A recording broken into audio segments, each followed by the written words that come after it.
Aqui.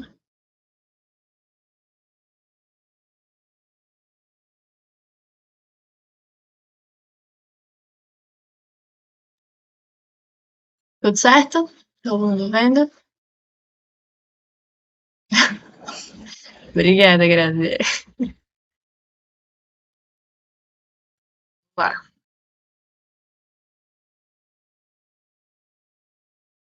Gente, hoje eu vou conversar com vocês sobre as obrigações divisíveis e indivisíveis, tá?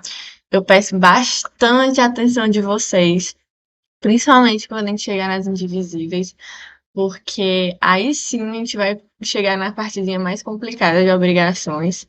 Mas, assim, particularmente é uma das partes que eu mais gosto. Então, vamos ver se a gente consegue se ajudar hoje.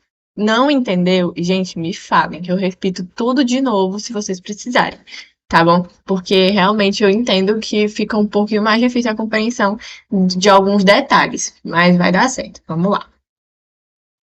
Primeiro, as obrigações divisíveis. Aqui a gente vai lembrar sempre da revisão que a gente fez de parte geral, porque a gente, quando estava vendo bens, a gente também viu os bens divisíveis e indivisíveis, né? Então a gente lembra que os bens divisíveis são aqueles que podem ser fracionados em partes iguais, né? Sem que isso mude a qualidade deles, certo?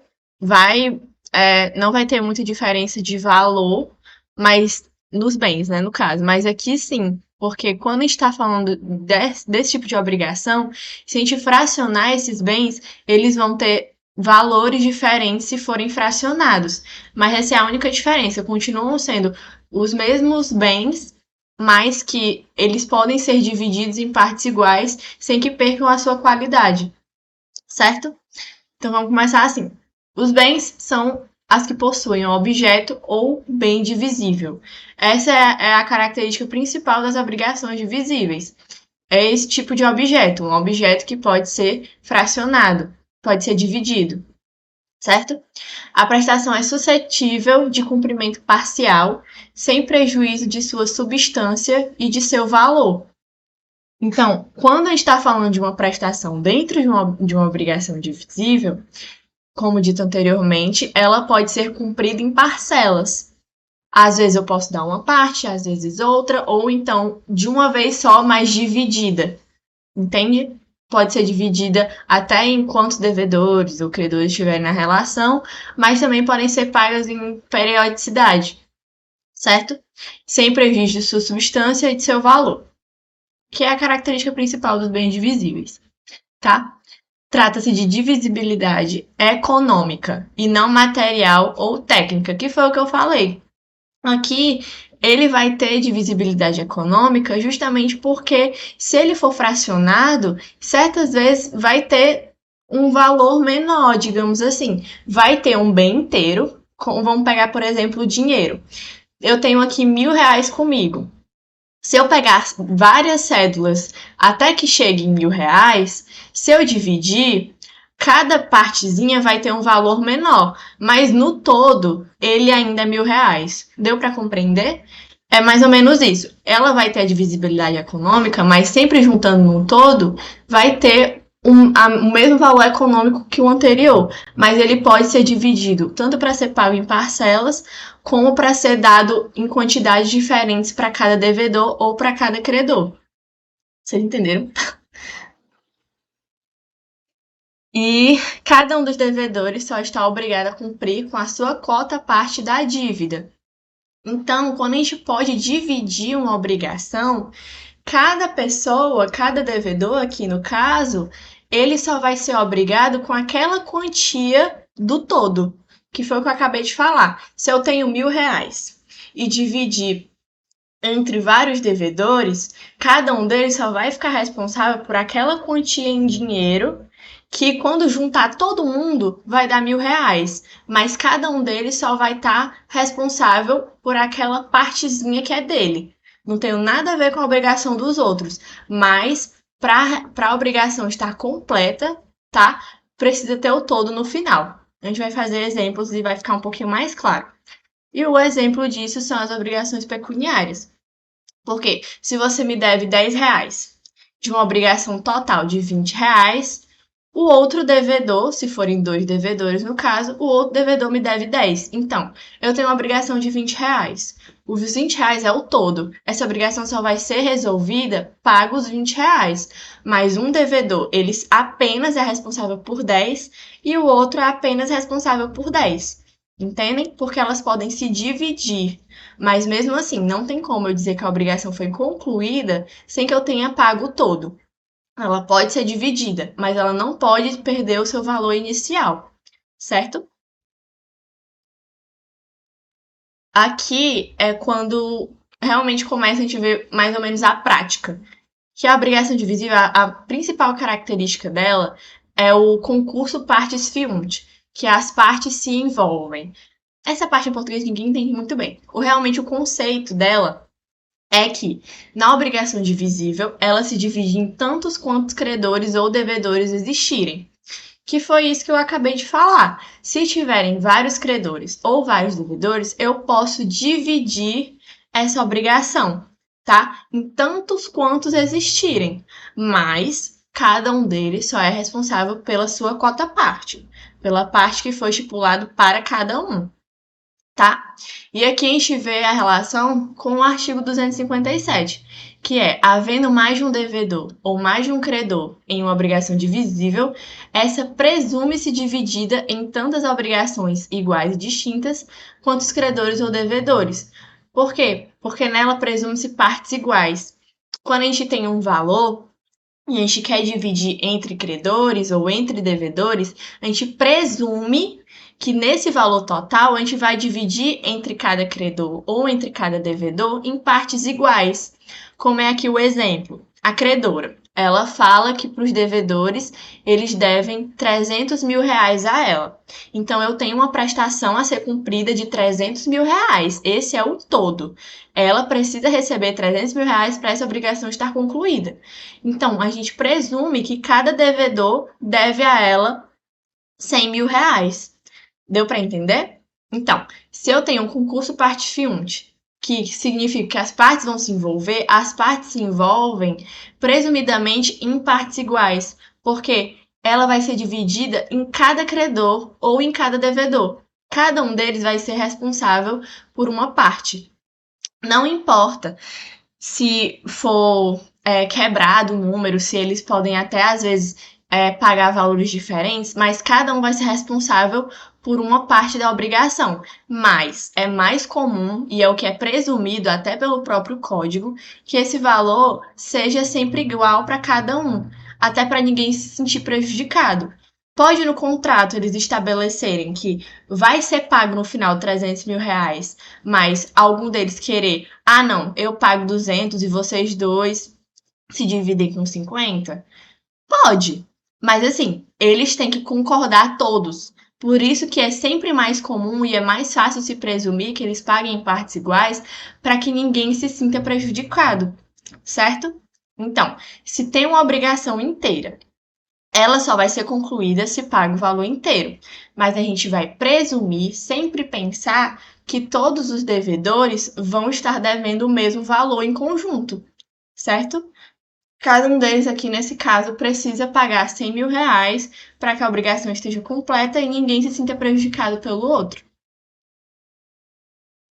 Agora, as indivisíveis. Alguma dúvida, gente? Indivisíveis? Ela é bem tranquilinha. Daqui aí começa o bicho a pegar. Falem comigo, por favor.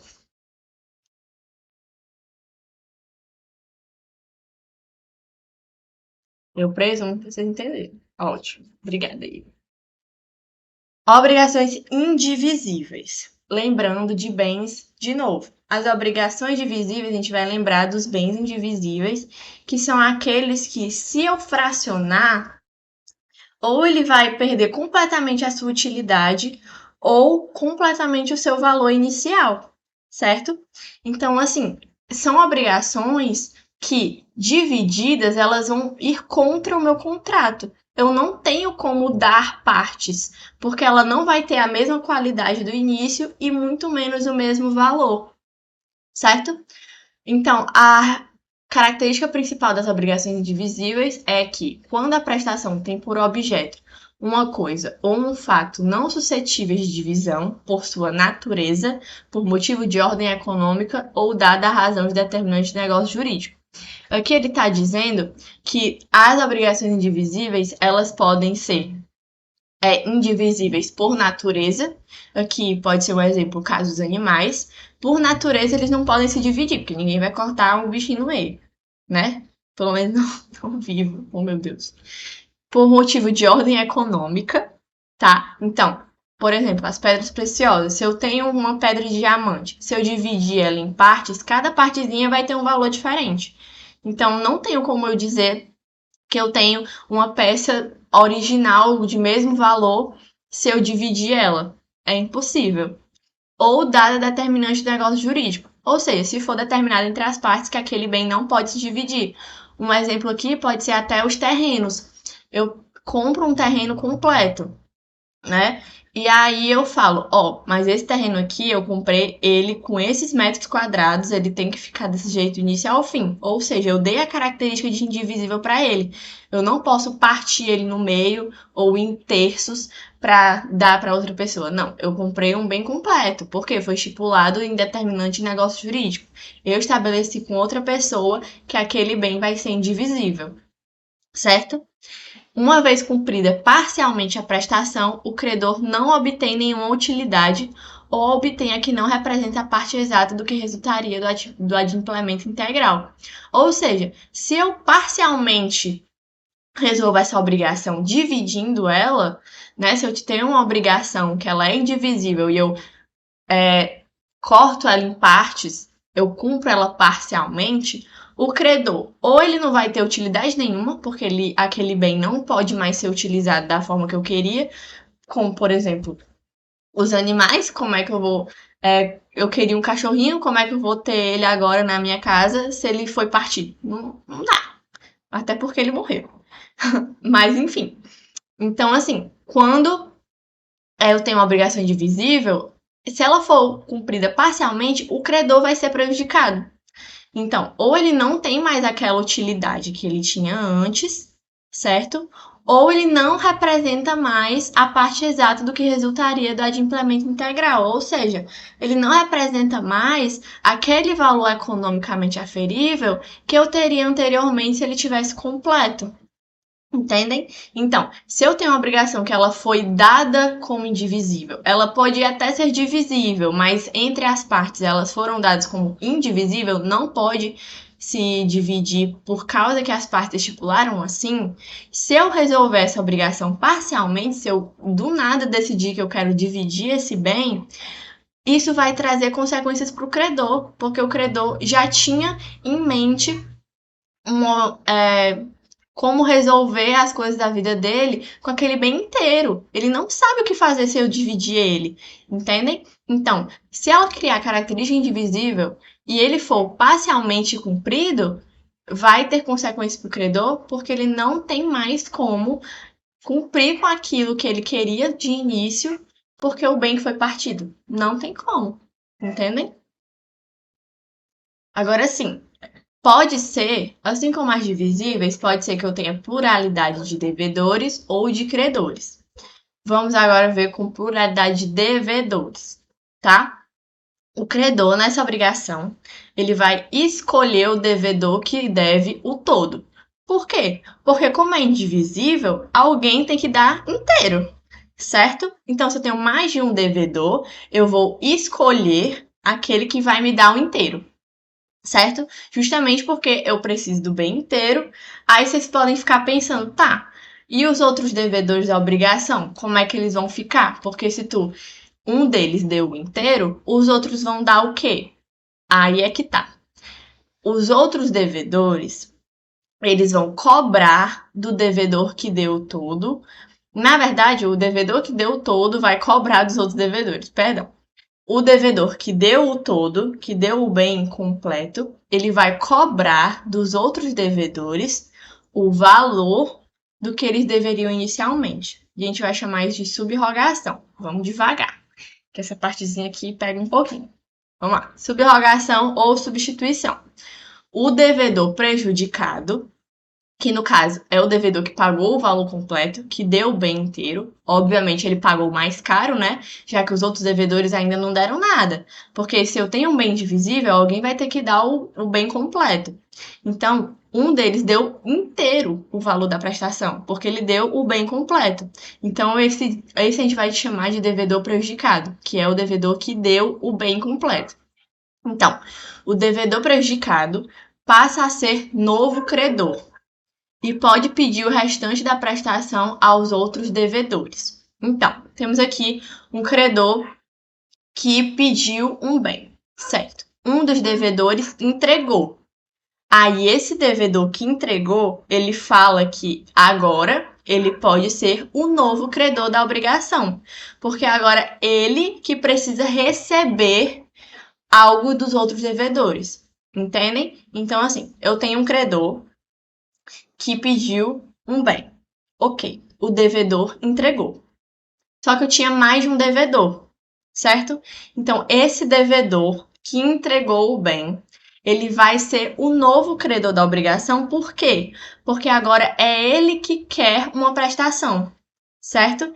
Ele vai pedir dos outros devedores o valor daquilo que ele entregou como se fosse dividido.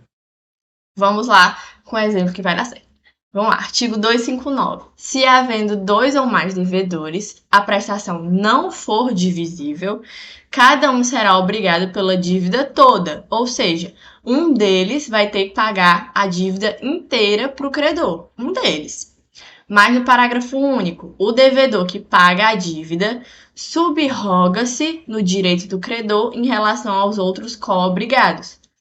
O devedor que pagou o bem completo, ele vai se subrogar, ou seja, ele vai virar novo credor. Ele vai substituir o credor. Virar novo credor em relação aos outros co-obrigados. Quem são os outros co-obrigados? Os outros devedores, certo?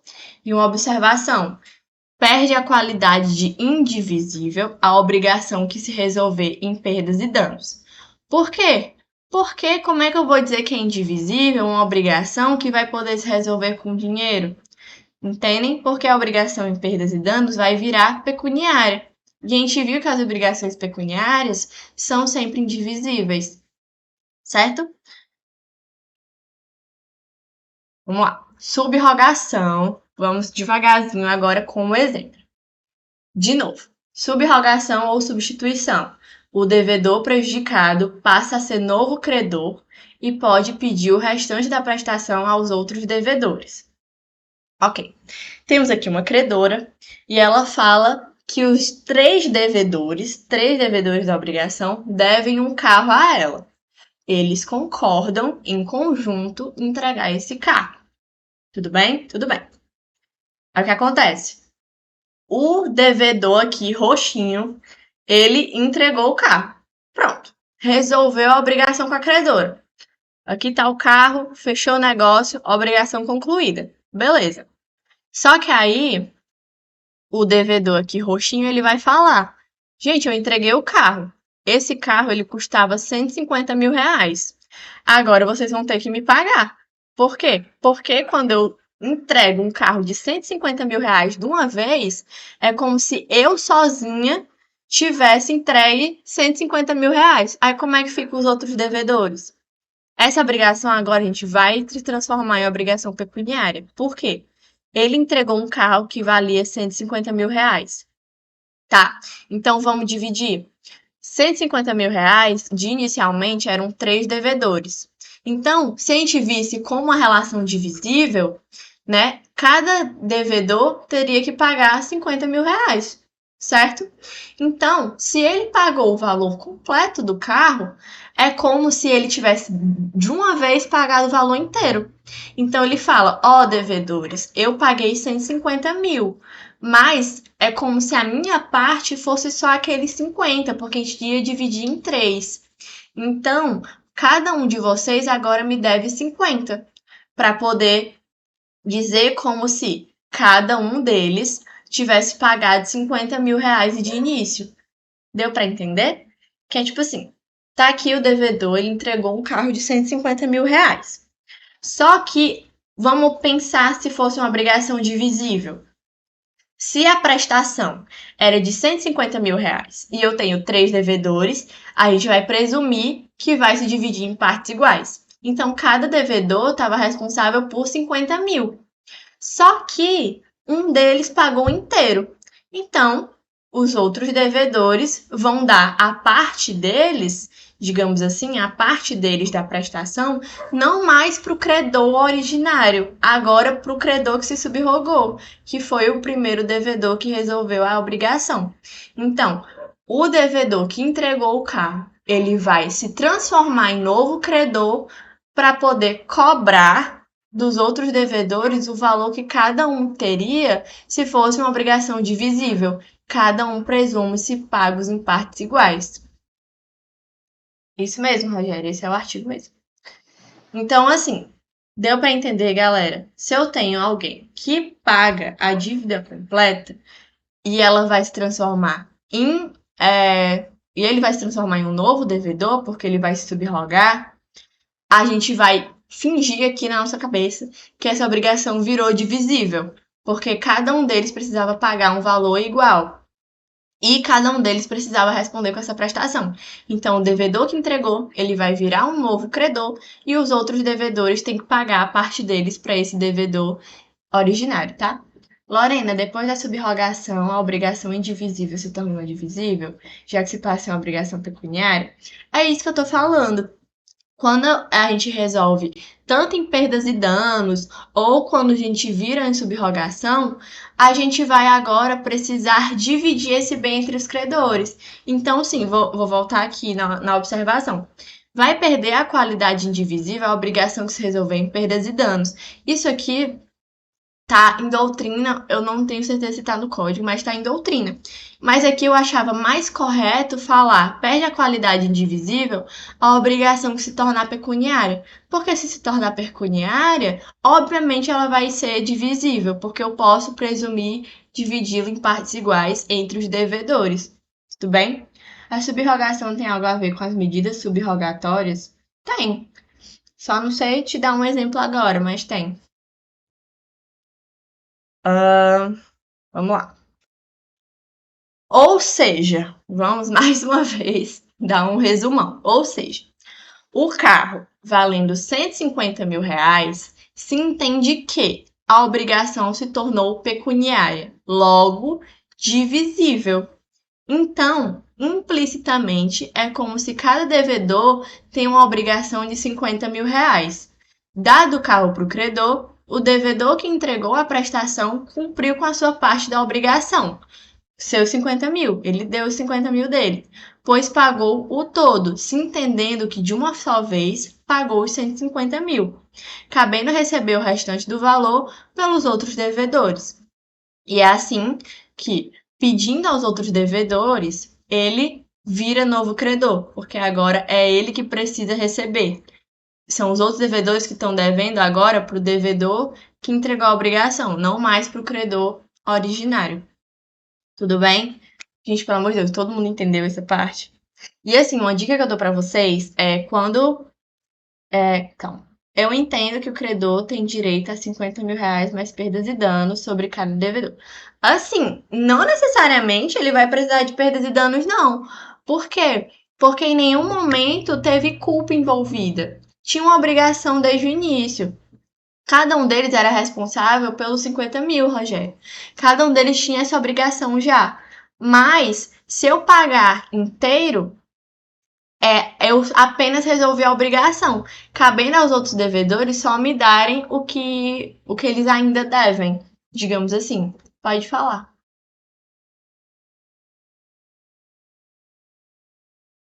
Você levantou a mão?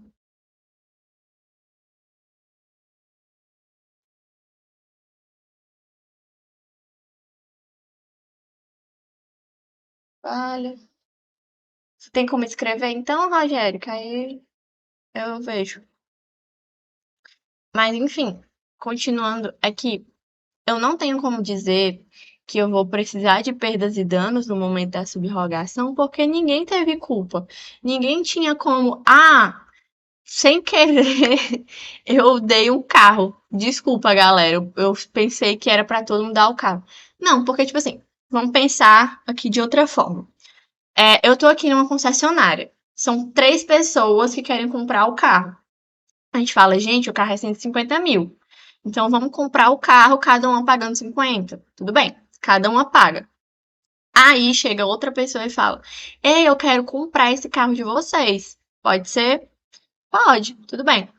Aí, como cada um deu 50, entrega-se o carro para a pessoa, mas cada uma delas ainda vai precisar resolver 50.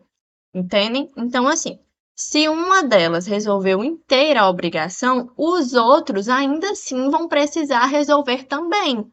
Não é como se alguém, nesse momento, tivesse tirado a obrigação de alguém. Não. Todos continuam com a mesma obrigação, que é o de dar o carro.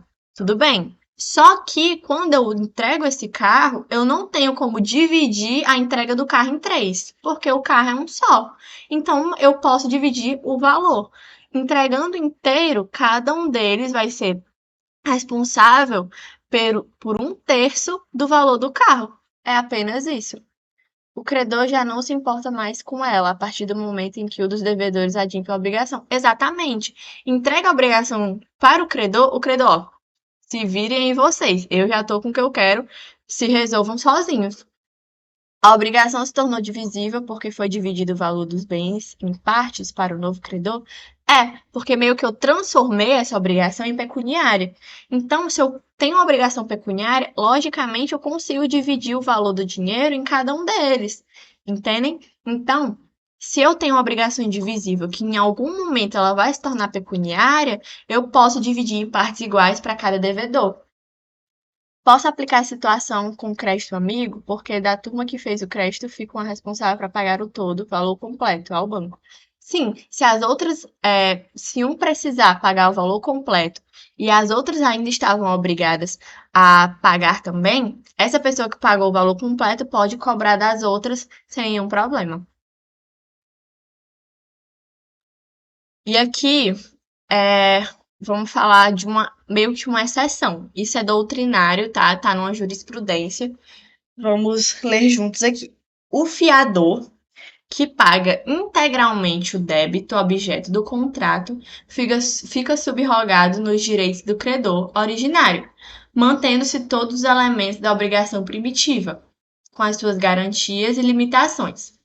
Inicialmente, impede consignar que a corte de origem, quanto os artigos 349 e 831 do Código Civil, apontou que paga a dívida pelo fiador ocorre subrogação na posição do credor preexistente, não havendo a extinção.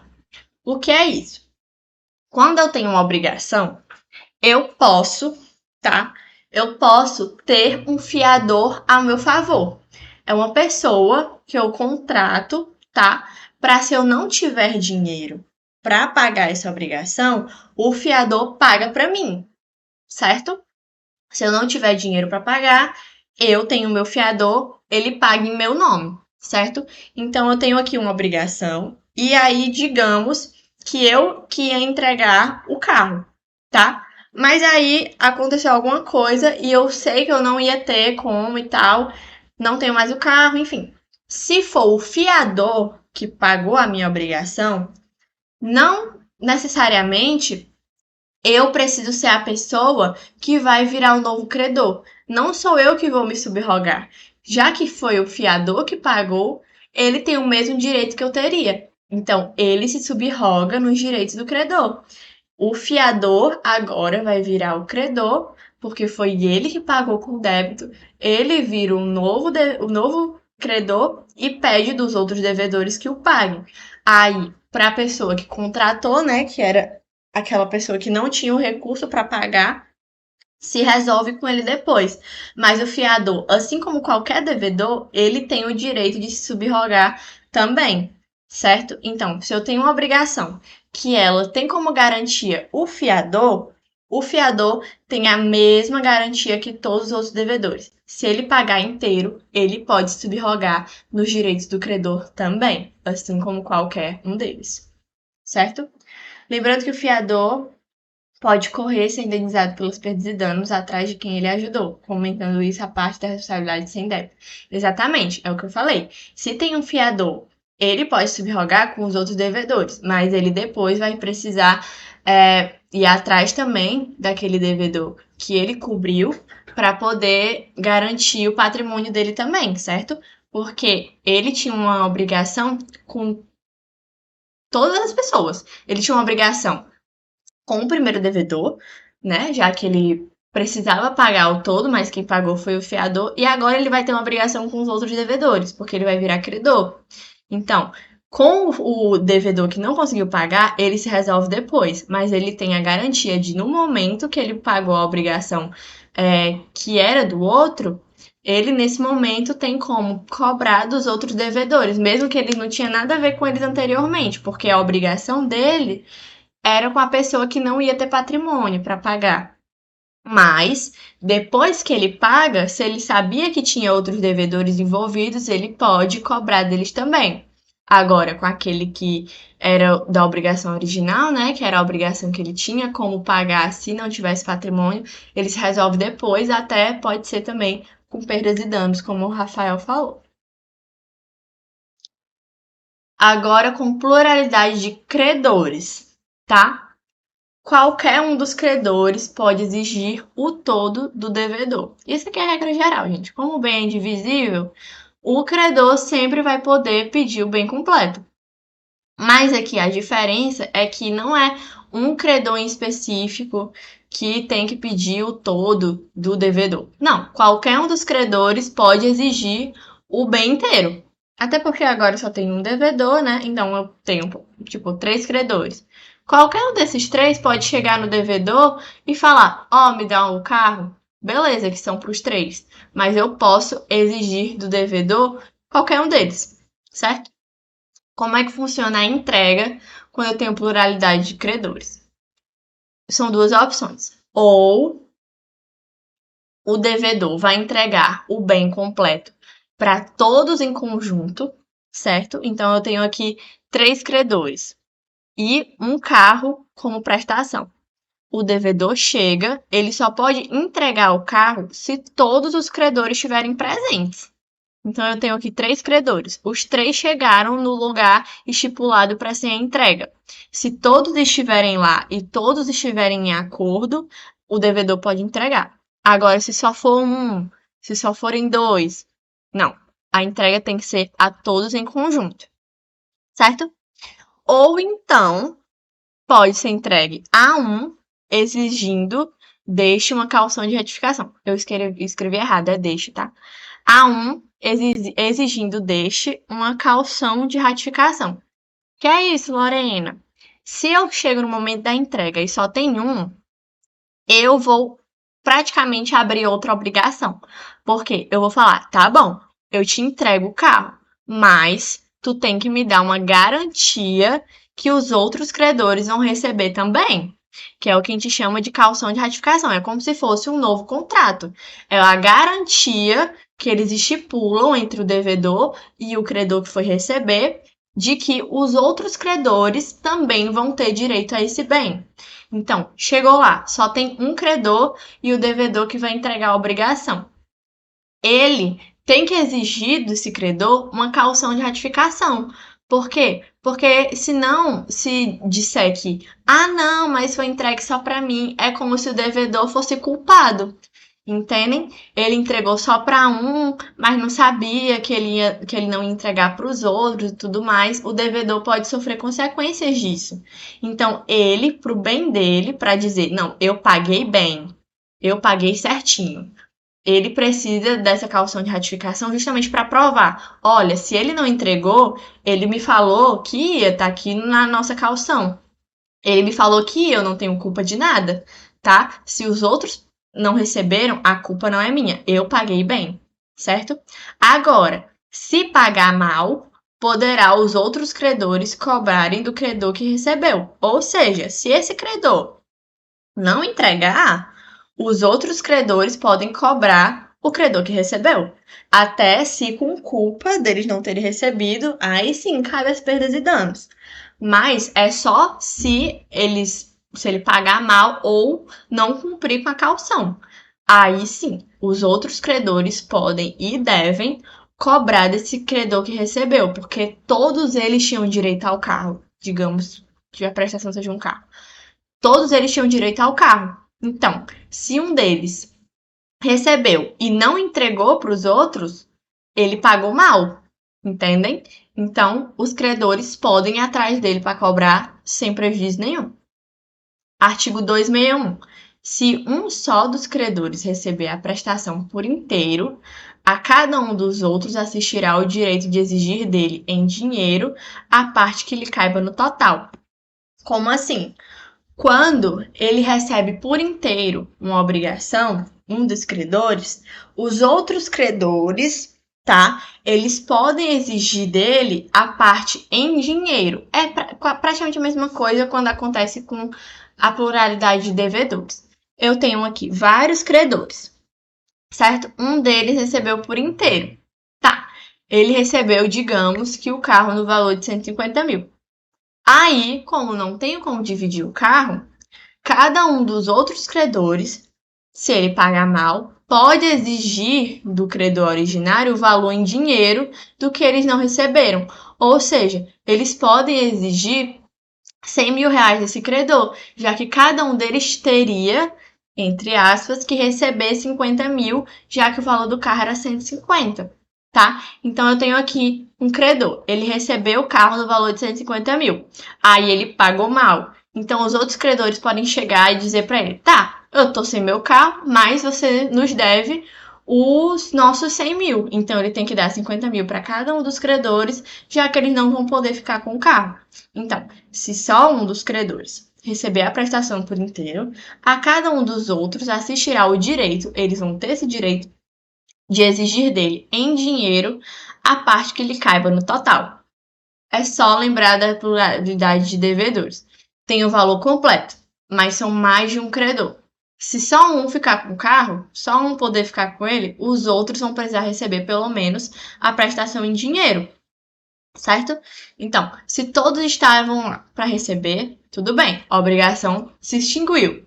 Se um deles chegou lá com a caução de ratificação de que daria o valor para os outros credores, ou então todos eles usariam do carro na caução de ratificação, tudo bem também, resolveu. Agora, se esse credor que resolveu pagar mal, não entregar o carro ou não entregar o valor que era correspondente a qualquer um deles, os outros credores ou podem exigir a utilização do carro, né? Ou eles podem exigir a sua parte em dinheiro, que é, no caso, a divisão de todos em partes iguais. Entendem? Cada um deles, no início, era para ter 50 mil, mas um deles ficou com o bem inteiro. Então, os outros precisam, cada um, 50 mil. Então, o credor que recebeu tem que pagar 100 mil para os outros dois. Deu para entender?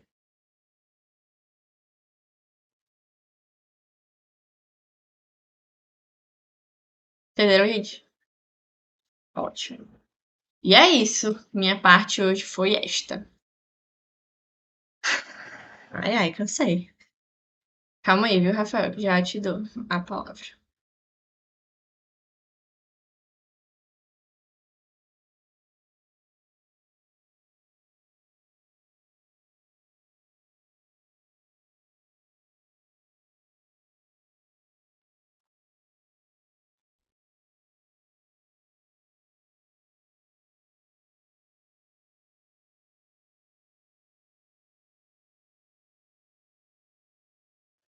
Bom dia, galera.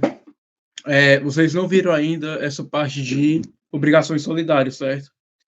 Era para a professora ter dado quinta-feira, mas como ela faltou no horário AB de manhã, ela resolveu, nos outros 2 horários à noite, não dar aula, só entregar a prova e fazer a revisão, a correção da prova, quer dizer.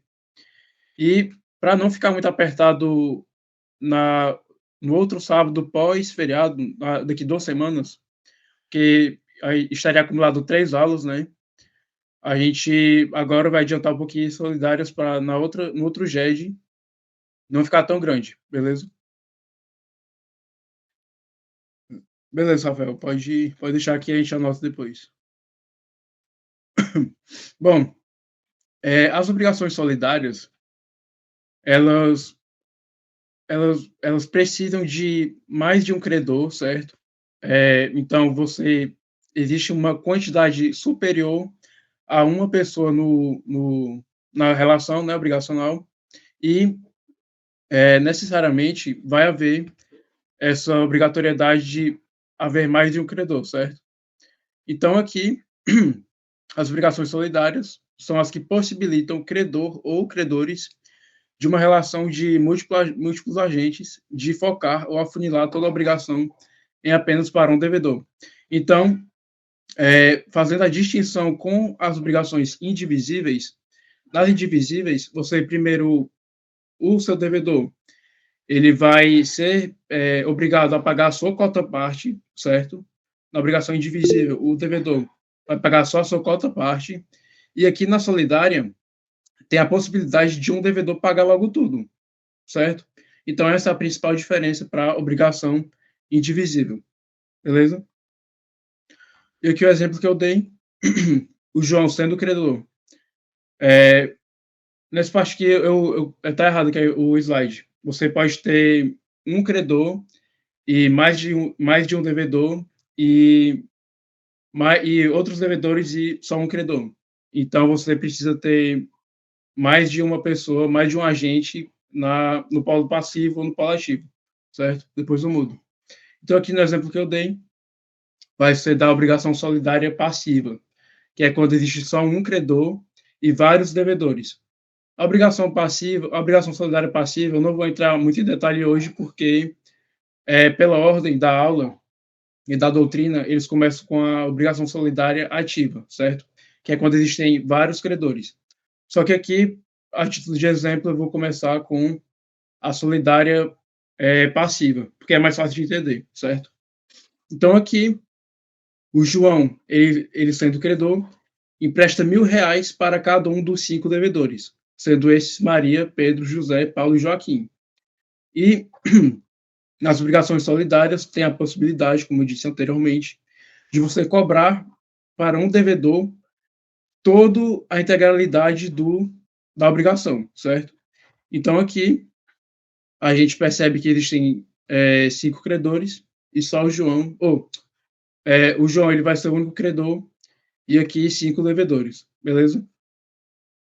E agora, essa obrigação solidária, ela pode ser meio perigosa, certo? Porque o que é que acontece? A pessoa desavisada, ela assina o contrato ou então em alguma parte da lei, ela obriga que aquela relação contratual, aquela relação obrigacional, seja dada pela obrigação solidária. E o que é que acontece? No Crédito Amigo, eu acho que comentaram aí, ela é mais ligada à obrigação solidária, certo? Porque o que acontece? Você tem vários devedores, né? E tem as possibilidades de uma pessoa ser cobrada por tudo.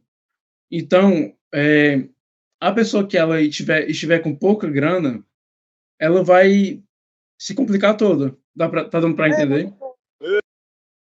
Então, essa obrigação ela pode ser um pouco perigosa, certo? Só que aí o que é que acontece? O credor, ele sendo esperto, né, porque ele quer receber o dinheiro dele, porque ele prestou o dinheiro, ele fez essa disposição para os devedores, né? Ele sempre vai buscar o devedor que tiver mais bens. Então, no exemplo do Crédito Amigo, vai ser muito difícil, mas pode acontecer, do credor ele cobrar a pessoa que estiver mais lascada ou que estiver menos patrimônio. Então, o credor ele não vai correr esse risco de pegar o devedor que tem pouco dinheiro, certo? Então, o credor, como ele quer ter o ressarcimento dele, como ele quer o dinheirinho dele de volta, ele vai buscar a pessoa que tem mais patrimônio, certo? Deu para entender? Então, aqui, por exemplo, vamos dizer que a Maria, ela é a pessoa que tem mais patrimônio, ela tem mais bens, ela tem mais dinheiro. Então, logicamente, o João, para ter essa garantia, para ter essa maior segurança, para não correr o risco, ele vai logo na Maria, beleza? Então, aqui, o João ele decide que vai cobrar a Maria pelos 5.000. Então, é o que eu comentei, nas obrigações solidárias, há a possibilidade de você requerer para o devedor a integralidade total da obrigação, certo? E, como a Lorena disse, aqui vai ocorrer a mesma coisa das obrigações indivisíveis.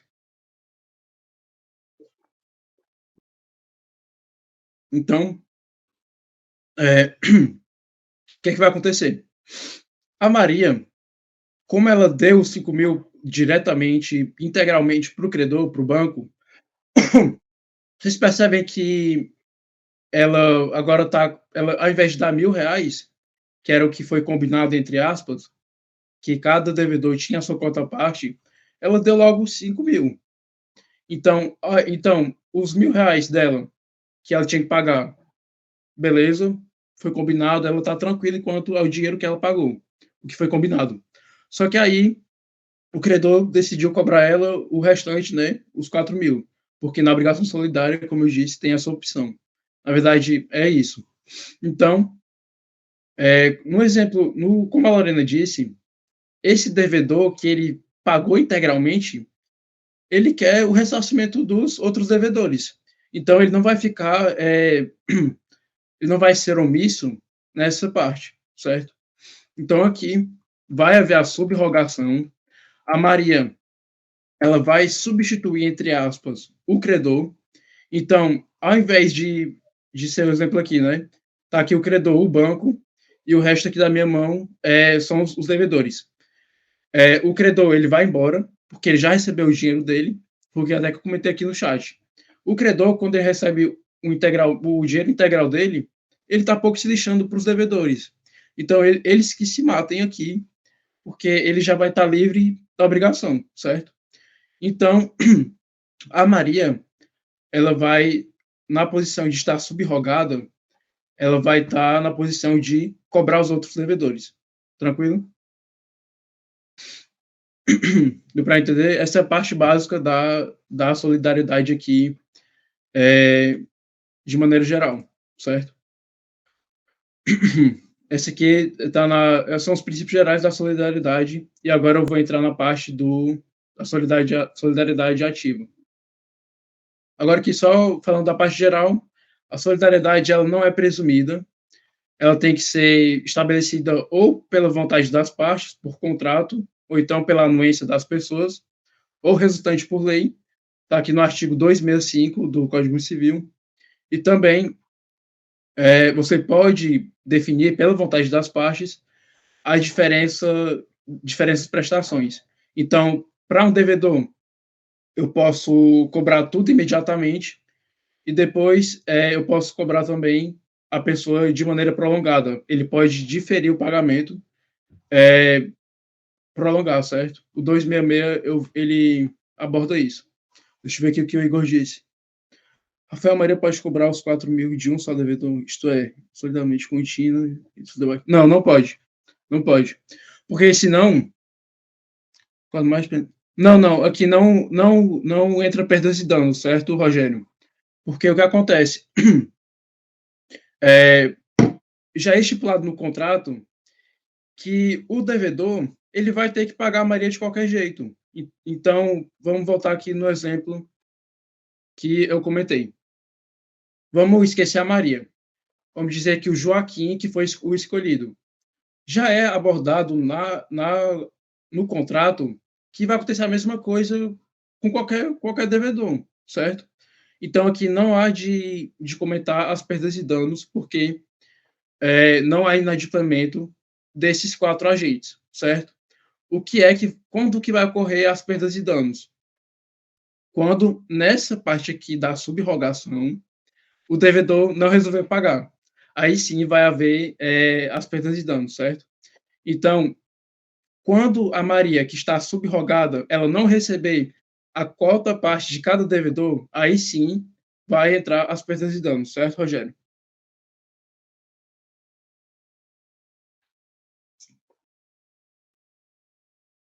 Deixa eu responder aqui o Igor agora. Tá. Igor, não vai poder porque vai virar um ciclo infinito, entendeu? Então, e a pessoa que escolhe que vai pagar.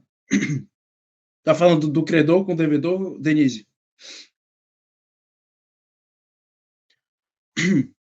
O credor ele escolhe. Exatamente.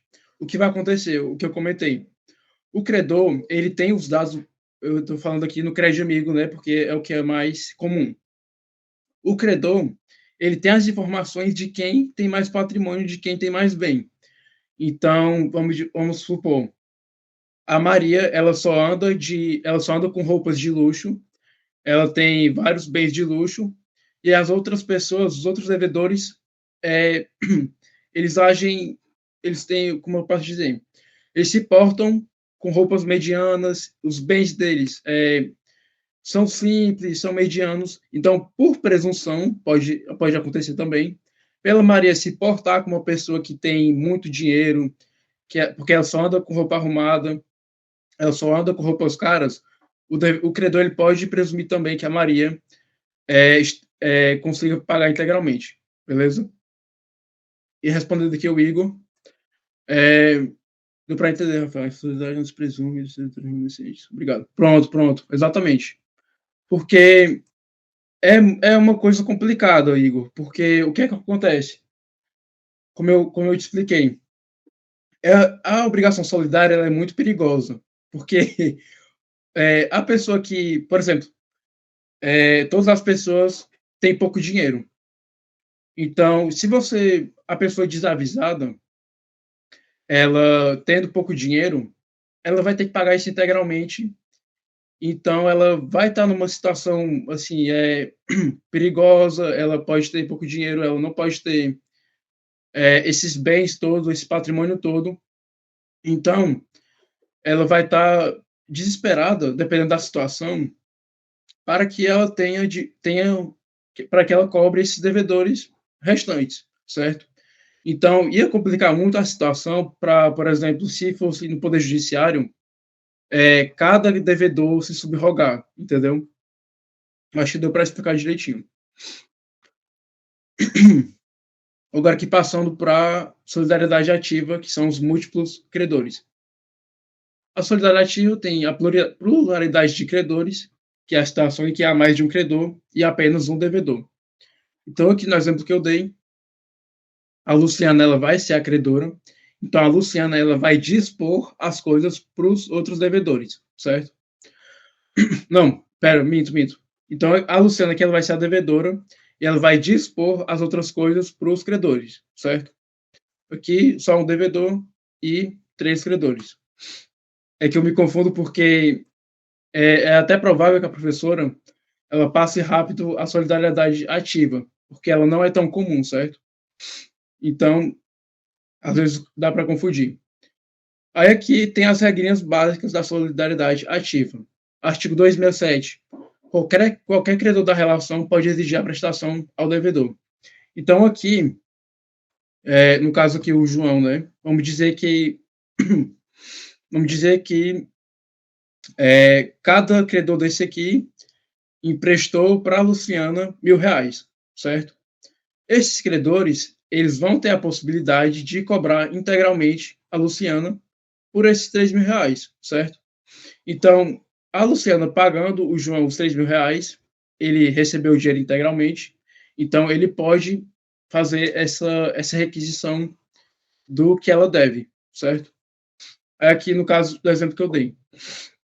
Luciano deve entregar 10 celulares da marca Apple para João, Fernanda ou Juliana. Então, aqui, numa obrigação que ocorreu à vontade das partes, a Luciana ela se dispôs a fazer essa entrega desses celulares, então, não havendo a estipulação para que a Luciana deveria entregar, ela pode entregar para qualquer credor, certo? Então, resumindo, qualquer credor pode requisir para a Luciana a entrega, e não havendo a requisição de qualquer um dos credores, a Luciana pode entregar para qualquer um deles, certo? Eu vou mostrar aqui no Código Civil que para a gente ver o que é que o código diz. Tá bom, Leandro. Certo, valeu. Vou puxar aqui no código. Então, aqui. Cadê? Aqui. Artigo 267. Qualquer dos credores solidários podem exigir o devedor o cumprimento da prestação por inteiro, que foi o que eu comentei. E aqui o 268, enquanto alguns dos credores solidários não demandarem o devedor comum, ele pode pagar em qualquer momento para qualquer credor, certo? Vou voltar aqui para o slide.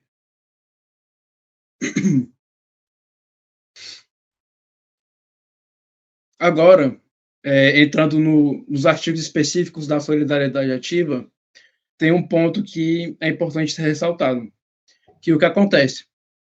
Vamos dizer que nesse exemplo aqui que eu dei, né, no exemplo anterior, o Fernando, ele morreu, certo? Então, o Fernando ele tinha o direito de receber os R$ 1.000, só que aí ele morreu. Então, não tem como ele ser distribuído mais os R$ 1.000 para o Fernando, já que ele morreu, ele já perdeu os direitos dele. Aí o que vai acontecer? Esse valor que ele receberia, ele vai ser distribuído pelos herdeiros, certo? Porque senão os outros, o João ou a Juliana, se eles recebessem o valor indevido, seria enriquecimento sem causa, certo? É um ilícito civil. Aqui é o exemplo que eu dei. Em uma obrigação pecuniária, João, sendo um dos 3 credores relacionados, ele morre, certo? Aqui eu não escrevi que ele morreu, mas no exemplo, ele morreu. Então, existem 3 credores, cada um receberia 100 mil a cota parte, né, que é esse exemplo aqui que eu dei. Só que aí o João, ele veio a falecer. Então, o cada devedor, ele vai receber os seus 100 mil da sua cota parte e vai sobrar aqui os 100 mil restante. E o que vai acontecer com essa cota restante? Ela vai ser dividida pelos herdeiros.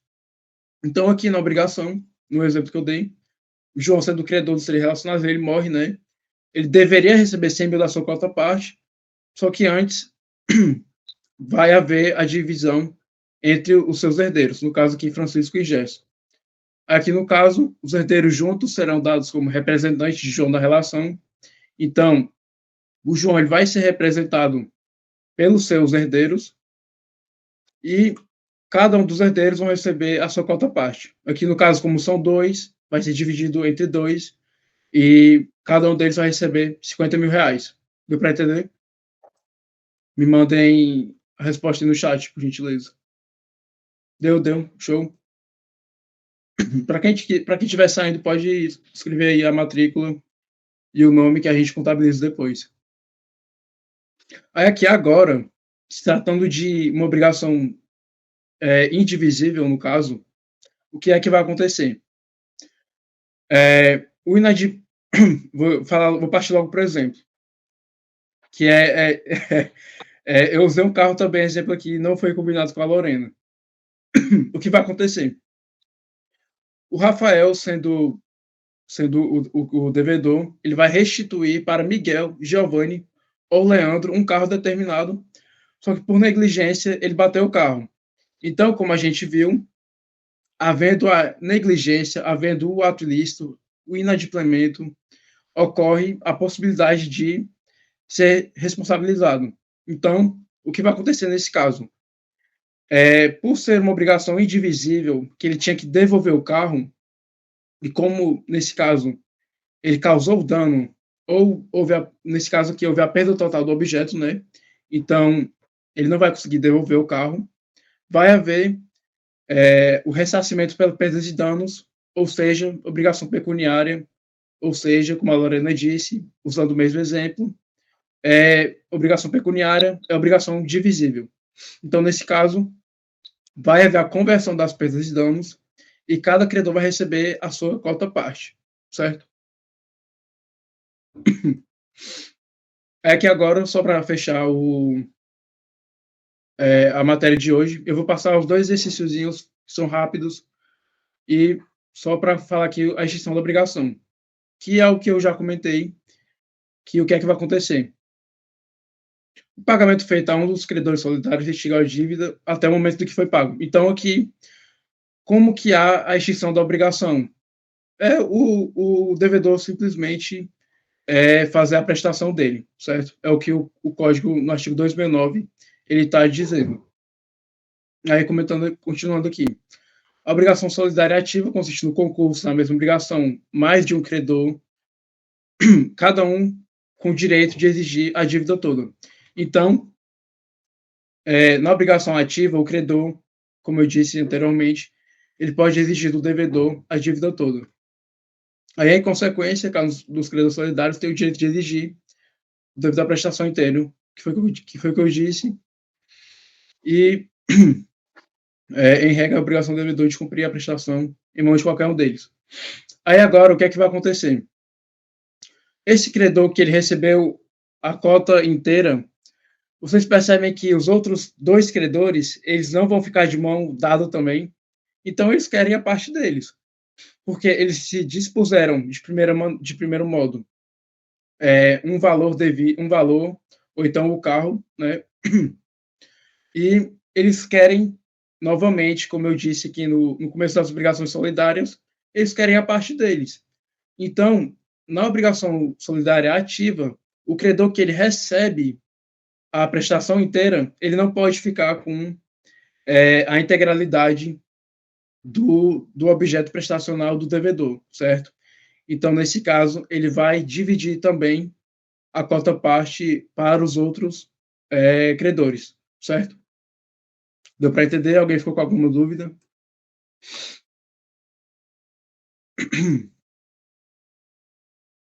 Eu vou passar agora aqui para dois exercícios fáceis de marcar, certo? Vou dar um tempinho para vocês responderem. E é isso. Só passar aqui. De boa, de boa. Só abrir aqui o Word.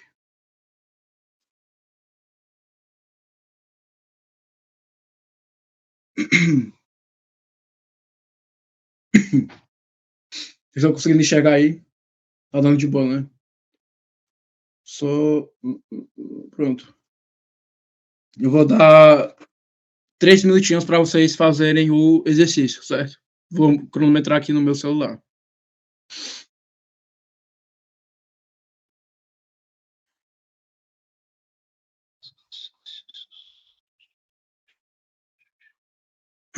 Quem quiser pesquisar no Código Civil, essas questões podem ser respondidas só pelo código, para quem quiser procurar. Então, vou dar 3 minutinhos aí para vocês responderem.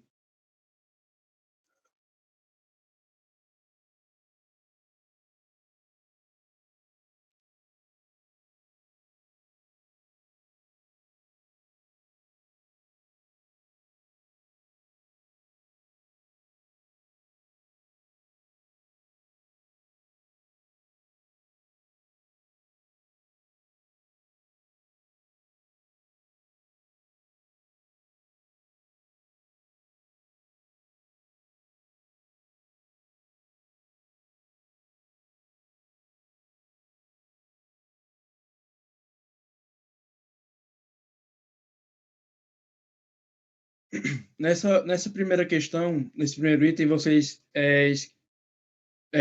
obrigações solidárias ativas, certo? Que foi o que eu especifiquei mais.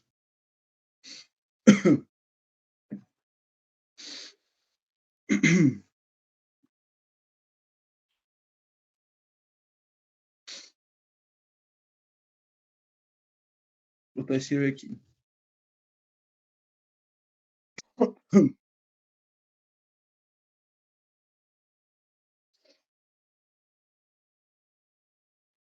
E que vai responder?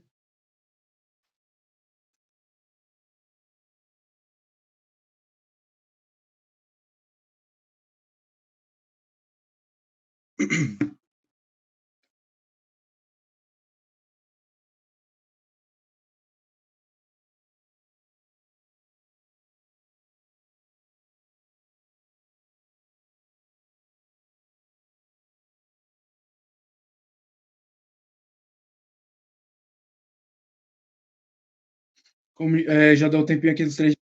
Vou responder a questão, certo? Vou responder de item por item. Item 1. As obrigações solidárias ativas, que são as que existem mais de um credor, né? Deixa eu ver aqui. Desde Deus. Bora ver. Nas obrigações solidárias ativas é possível a renúncia dos credores de receber as prestações do devedor, sobrando apenas um credor para ser adquirido. Como eu comentei, na solidariedade ativa não vai poder haver essa renúncia dos credores, certo? Porque a razão de ser da obrigação solidária ativa é justamente cada credor primeiro ceder a sua parte, né, a sua cota parte, e depois receber, cada um deles poderem exigir de um devedor só a integralidade da sua prestação. Então, eles não podem fazer essa renúncia, porque quebraria a razão de ser da solidariedade ativa, certo? Então, eles não podem fazer essa renúncia. No item 2, por tratar de obrigação limitada ao devedor, não havendo muitas prestações ao mesmo, que foi o que eu comentei, né? Na obrigação solidária, os devedores, eles estão em uma situação de vulnerabilidade, certo? Porque, como eu comentei, um devedor, ele pode ser cobrado integralmente. Então, aqui, não é possível a escolha de alguns dos credores para ocorrer o cumprimento obrigacional, que não é o que acontece, é falso. Como eu comentei, havendo a omissão dos credores, o devedor pode escolher qualquer um deles para fazer o adimplemento dele, certo? No terceiro item, quando o credor vier ao falecimento, é possível o benefício do crédito ser repassado aos seus herdeiros, verdadeiro, foi o que eu comentei. Quando, quando, essa, quando o credor ele vier a falecer, a cota parte dele não é dividida aos outros devedores da relação, vai ser repassada para os herdeiros, certo? Então a terceira está verdadeira. E aqui na quarta deve haver, em algum momento, o rateio do credor que recebeu a prestação total com os seus co-devedores. O que eu expliquei também aqui agora no finalzinho, que o credor, ele recebendo a prestação do devedor, ele não vai poder ficar com a cota toda para si, certo? Então, ele vai ter que fazer essa divisão da cota que sobrou, né, para os credores, os co-credores, no caso. Beleza? Então, aqui, o item D é a resposta certa. E aqui no gabarito, são os artigos 270 e artigo 272, certo? Agora aqui, só vou dar de novo os 3 minutinhos para vocês responderem essa segunda questão, certo?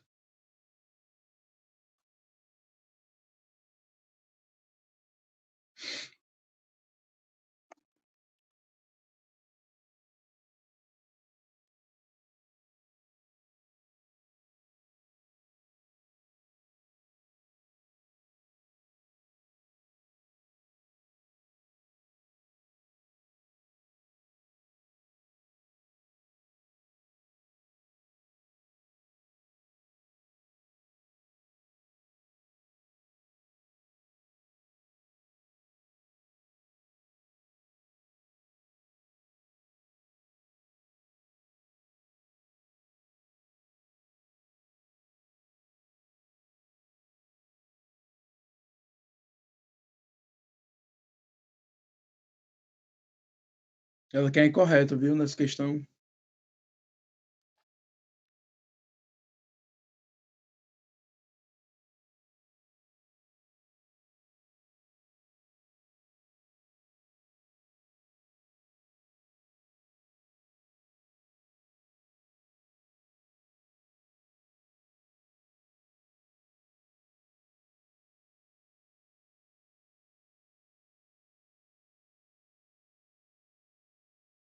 Dá mais um minutinho aí para vocês fazerem.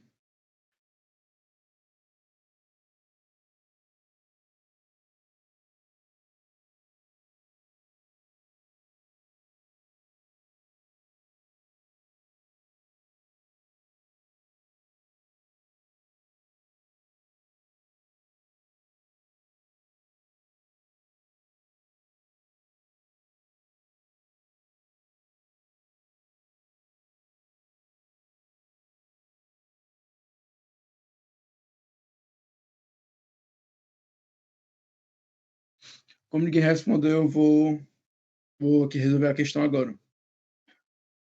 Eu vou falar logo o item incorreto, certo? Que no caso aí vai ser o item A. Por que que ele está incorreto? Porque havendo inadimplemento do devedor, no caso que eu comentei, ele vai poder sim usar do Instituto das Perdas e Danos. Então aqui o que está errado é que no item A ele fala que não é possível a realização da solidariedade aos credores quando há as perdas e danos. Então, foi no exemplo do carro que eu dei. Por haver a perda total, pelo devedor ter culpa no cartório, vai haver o Instituto da Perdas e Danos, né? Então, os credores vão pedir o ressarcimento para a indenização dos credores, né? Então, vai se tornar uma obrigação pecuniária e vai haver, sim, a solidariedade para esses credores, certo? Então, é isso. Alguém tem alguma dúvida? Quer que eu repita alguma coisa? Quem não tiver dúvida pode sair da sala, certo? Pode sair da sala já. Colocar o nome e a matrícula e botem a turma também, viu? Fica mais fácil de contabilizar depois.